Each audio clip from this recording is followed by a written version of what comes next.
Hello, friends. This is Dave Hurwitz, executive editor at ClassicsToday.com, here with Dave's Faves. Oh, I've got so many faves. Goodness gracious.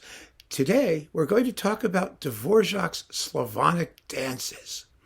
Oh, God, I love the Slavonic dances. I mean, they're just the most delicious pieces of music anybody ever wrote, and there are 16 of them.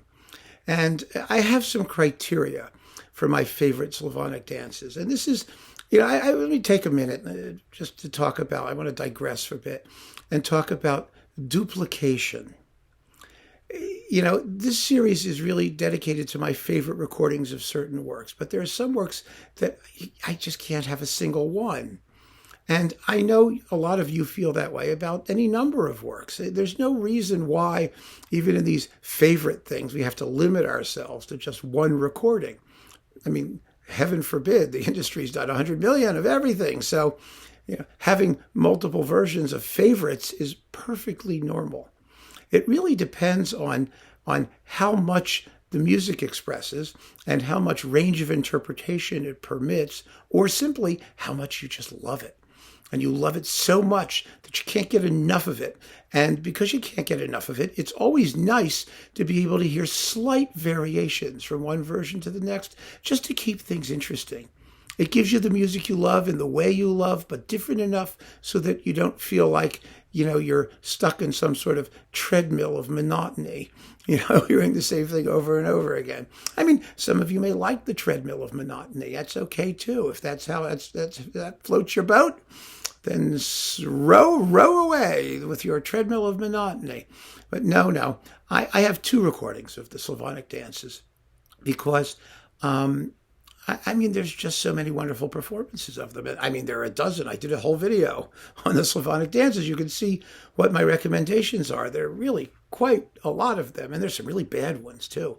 The worst one being Mazel in the Berlin Philharmonic, which I think is about the most horrible recording of anything I've ever heard, or one of them. It's just vile. But there are others. There are other lousy ones too. But let's talk about the great stuff. So my, however, choice in the Slavonic dances really is my favorite version. It's Karel Šejna with the Czech Philharmonic. Now, this is in stereo, and you can probably still find it floating around. This is a Denon Supraphon, actually, from Japan. It was recorded originally, around 1960, I gather. So it is in stereo, somewhat dim stereo. It's not great sound, but it is a great performance. And I have to say, I want to hear the Czech Philharmonic play this music.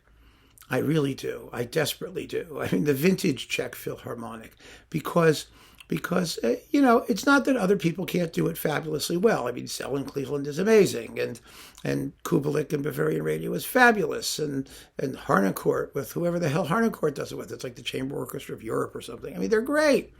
Lots of people could do it. Dorati did marvelous Slavonic dances at the Royal Phil and in Detroit or whatever, or somewhere, or the Royal Philharmonic, and I don't know. Lots of people do them. Lots of people do them amazingly well. That's not the issue. It's not that the Czech Philharmonic is better. It's that the Czech Philharmonic is other. There's a certain special quality that they bring to it because they are an orchestra with many special qualities, and because they're Czech, we call those special qualities Czech.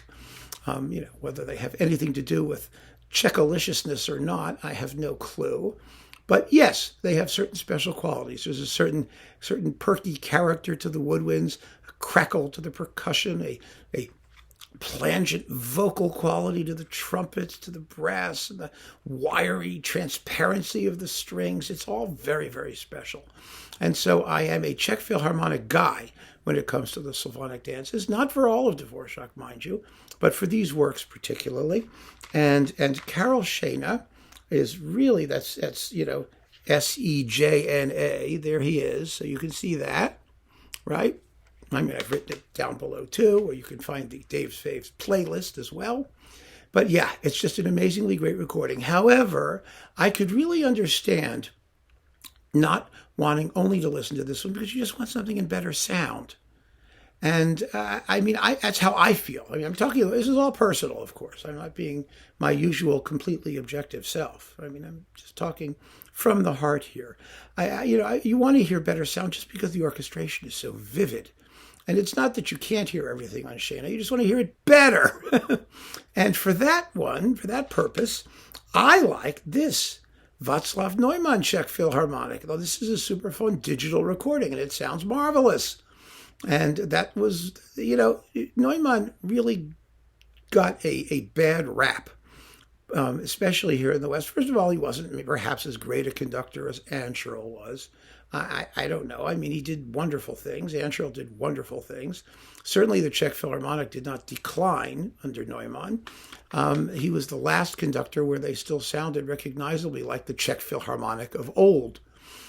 So I value his work. But beyond that, he did some things fabulously, and the Slavonic Dances was one of them. He recorded them a couple times. There's a Teldec one that he did with the Czech Philharmonic as well that's quite good. But this is his last look at the work, so to speak, and it's a splendid performance in every way, and traditional in the sense that it is recognizably the Czech Philharmonic doing Czech things in a Czech way. And he keeps it moving and has his own little touches to add here and there. And they're lovely. They're absolutely lovely. And so for Slavonic dances, I got to have a couple. I want the really great sounding one with the Czech Philharmonic and the ultimate sort of performance with the Czech Philharmonic. And I can enjoy both as my mood suits me. And I think that is the way I have to go with the Slavonic dances, because they're just so wonderful, and you can't resist them, and you can't resist collecting recordings of them. At least I can't. I don't know how many thousands I have, but I have a lot. And I have very strong views on what I want to hear, and both of these recordings fulfill those views. So there you go for your Slavonic dances, Dave's Faves with the Czech Phil. Oh my gosh, it's wonderful. Keep on listening, folks. Thanks so much for joining me. Take care.